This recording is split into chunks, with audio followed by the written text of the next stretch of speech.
مفتی ارشد صاحب دیکھیں، جس ملک کا دفاع مضبوط ہوتا ہے نا وہ ملک مضبوط ہوتا ہے، اور قرآن پاک میں آتا ہے کہ جس نے ایک انسان کی جان بچائی گویا اس نے پوری انسانیت کی جان بچائی۔ ماشاءاللہ افواج پاکستان سیکورٹی اہلکار انسانوں کی جانیں بچا رہے ہیں، ٹرین اغوا ہو گئی تھی، کتنے سارے لوگوں کی جانیں بچائی۔ تو کیا فوج کے ساتھ ہم سب کو اظہار یکجہتی نہیں کرنا چاہیے، ان کو شاباش نہیں دینی چاہیے؟ بالکل اپنا مفتی انور صاحب میں بالکل اتفاق کرتا ہوں۔ جان بچانے والا ہمیشہ قابل قدر ہے اور قابل احترام ہے، اور کوئی شک نہیں اس وقت اگر ان حالات کے اندر جب کہ نفرت کا یہ عالم ہے کہ کوئی شخص صرف اس وجہ سے موت کے گھاٹ اتار دیا جاتا ہے کہ اس کا تعلق کو کسی دوسرے صوبے یا کسی دوسرے ضلع کے ساتھ ہے یا وہ کوئی دوسری زبان بولتا ہے، ان حالات میں اگر کسی قدر امید ہے تو وہ اپنے فوج کے افراد کے ساتھ ہے۔ میں چونکہ خود بھی فوج میں رہا ہوں تو میں احساس کر سکتا ہوں کہ خود فوجی ہونے کی حیثیت سے ان کے اندر بھی وہی احساسات ہوتے ہیں جو ایک سویلین کے اندر ہیں، ایک انسانی رشتے کے ناطے کی حیثیت سے۔ مجھے وہ وقت بھی یاد ہے، مفتی طیب صاحب بیٹھے ہیں، اللہ تعالیٰ ان کو لمبی عمر دے، حضرت والد صاحب حضرت شیخ الحدیث صاحب جب مولانا مجاہد صاحب کی شہادت ہوئی تھی تو حضرت شیخ الحدیث مولانا نذیر احمد رحمۃ اللہ علیہ ٹوٹ گئے تھے، اور آج وہ بچے جوان ہوئے ہیں۔ کتنے برس لگے؟ ایک تو امت کو ایک قیمتی شخصیت سے محروم ہونا پڑا، اور خاندانی طور پر کتنے مسائل ایک خاتون نے، بچے نے، اور پھر والدین نے، بھائیوں نے جو برداشت کیے وہ اس کے علاوہ ہیں، اور یہ پلک جھپکنے میں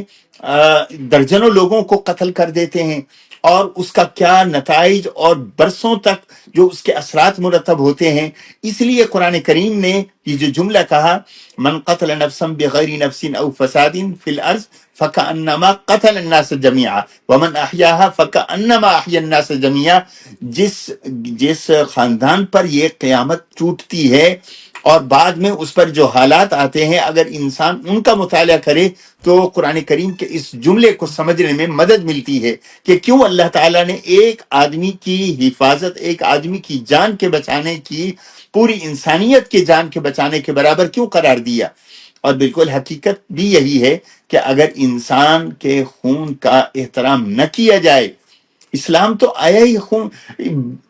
زندہ درگور ہونے والی بچیوں کے لیے اگر کسی نے آواز اٹھائی ہے تو وہ اسلام ہے، وہ قرآن ہے، اور کسی کافر کو جو اپنے جو ہتھیار نہیں اٹھاتا اس کی جان کی ضمانت دی ہے تو اسلام نے دی ہے۔ اور یہ اللہ کے رسول صلی اللہ علیہ وسلم نے تو اعلان کیا تھا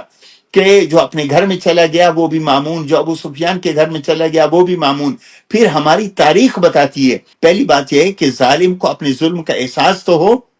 ظالم کے ظلم کو نہ روکنا بھی ظلم ہے۔ جہاں اذن للذین یقاتلون بانہم ظلموا، اب اس وقت دیکھا جائے گا کہ مظلوم کون ہے۔ اذن کا تعلق کس چیز کے ساتھ ہے؟ اذن للذین یقاتلون بانہم ظلموا، جو کہ ظلم کیے گئے اس لیے ان کو لڑنے کی اجازت۔ یہ فوج کے لوگ جو اس وقت دفاع کر رہے ہیں تو بنیادی طور پر سب سے پہلا دفاع تو ملک کے اندر رہنے والے لوگوں کا ہے، اور اگر وہ ہتھیار اٹھاتے ہیں، دیکھو کوئی جسٹیفیکیشن ہو سکتی ہے کہ ایک آدمی سفر کر رہا ہے، اس کو معلوم نہیں کہ وہ اس کے ساتھ کیا ہوگا، اگلے دن اس نے گھر پہنچنا ہے، والدہ کو بتایا ہوا ہے، بیوی کو بچائے ہوئے، اچانک وہ قتل کر دیا جاتا ہے، اور یا کیا اس قاتل کو چھوڑ دیا جائے؟ نہیں، ان جو ظالم ہیں ظاہر ان کو چھوڑنا تو ظلم کے ساتھ تعاون کے برابر ہوا۔ ہاں اگر حالات ہیں وہ ظاہر ملک کی اسٹیبلشمنٹ یا جو اس ملک کو چلانے والے ہیں وہ بہتر سمجھتے ہیں کہ کس طریقے سے اجتماعی طور پر فائدہ ہے۔ جو لوگ دفاع کر رہے ہیں وہ یقیناً قابل احترام بھی ہیں، قابل ستائش بھی ہیں، قابل تعریف بھی ہیں، اور وہ ایک امید اور سہارا بھی ہیں، اور جو امید اور سہارا ہے ان کو ہمیشہ اپریشیٹ کرنا چاہیے۔